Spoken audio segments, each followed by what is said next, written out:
जब बच्चे स्टार्टिंग में 11वीं क्लास में साइंस लेते हैं ना, तो कई बारी वो 10-15 दिन पढ़ने के बाद साइंस को छोड़ देते हैं।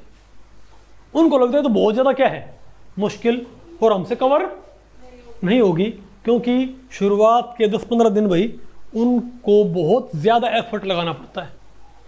क्योंकि भाई मैंने आपको पढ़ाया था 10वीं क्लास तक क्या होता है बेटा, 10वीं क्लास तक की साइंस 0 होती है।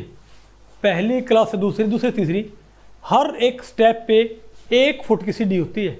लेकिन 10वीं से 11वीं साइंस साइड में एकदम 100 फीट की सीढ़ी होती है। तो कई बच्चे सोचते हैं भाई, वो एक तरह से ओवरवेलम्ड हो जाते हैं इस चीज़ से, क्योंकि साइंस तो बहुत मुश्किल है।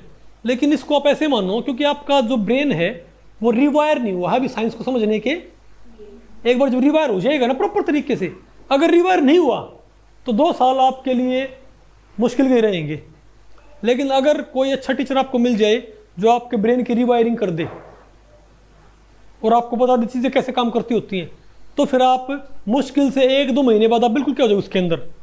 इसको आप ऐसे मान लो, अगर आप एक्सपर्ट हो जाओगे। इसको आप ऐसे मान लो कि अगर आप आज एक्सरसाइज करते हो, आपने सोच लिया कि मुझे जिम में जाना है, और आपने आज एक्सरसाइज शुरू कर दी, और आपने जाते हुए बहुत सारी एक्सरसाइज की 2 घंटे। अगले दिन आप चल पाओगे? आपने रेस लगा ली भाई 10 किलोमीटर पहले ही दिन, अगले दिन आपके पैरों पे बर्फ चढ़ जाएगी, ऐसे बोलते हैं, पता होगा ना आपको, चला भी नहीं जाएगा।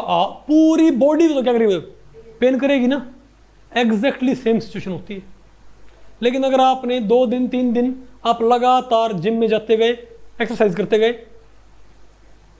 10-15 दिन के बाद आपकी बॉडी बताओ क्या हो जाएगी उसकी, फिर आधी हो जाएगी। फिर आपकी बॉडी भाई हैबिचुअल हो जाएगी उस चीज़ के लिए, फिर आपको मुश्किल नहीं लगता ना।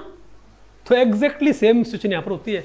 अगर आपने 3 दिन जिम किया, फिर बोले भाई तो दही को बिल्कुल ख़त्म कर देगा हमारी, आपको फ़ायदा कर रहा है वो, और आप सोचोगे भाई कि जिम करने के बाद इतनी दही टूटती है, तो फिर आप जिम जाना छोड़ दोगे ना।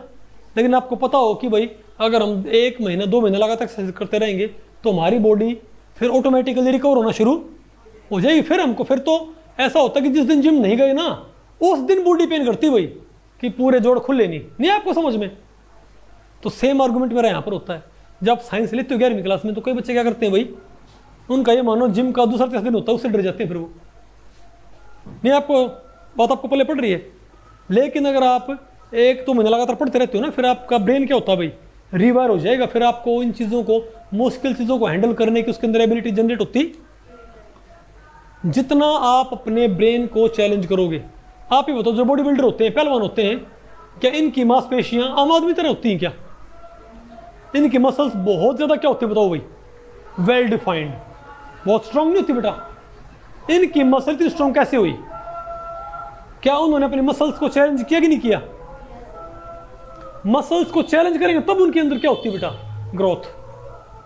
तभी बॉडी का क्या होता है भाई, विकास। आप घर पड़े रहो, कुछ मत करो, पेट निकल आएगा, बॉडी खराब हो जाएगी। एम आई राइट? डायबिटीज वगैरह हो जाएगी, हार्ट प्रॉब्लम, इजंट इट? आप एक्सरसाइज करते रहो, बताओ क्या होगा, ठीक रहोगे ना। तो सेम आर्गुमेंट हमारा यहाँ पर भाई, जैसे बॉडी को चैलेंज करने पर बॉडी ग्रो करती है, हमारी मसल्स ग्रो करती हैं, उसी तरीके से ब्रेन को आप जितना क्या करोगे उतना ही ग्रो करता है, उतना आपको ज़्यादा बेनिफिट होता है, उतना आपका ब्रेन शार्प होता। ये ब्रेन नया क्या नया लेके नहीं जाना, तो इसको चैलेंज नहीं करना। और चैलेंज से लोग डरते हैं क्या भाई, वो सोचते हैं ब्रेन को हम चैलेंज नहीं करेंगे।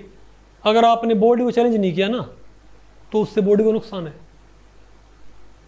समझो। हम बेटा हेल्दी नहीं रह सकते, ब्रेन को हमने चैलेंज नहीं किया ना, तो ब्रेन भी हमारा डेवलप नहीं हो पाएगा। और बेटा क्या बात है, नींद आ रही है आपको? समझ में रही बात आपको ये? तो अपना मॉर्निंग वॉक करो, इवनिंग वॉक करो, एक्सरसाइज करो, डंबल उठाओ, ये काम भी करने चाहिए भाई, और अपना पढ़ो। ओके, ठीक है।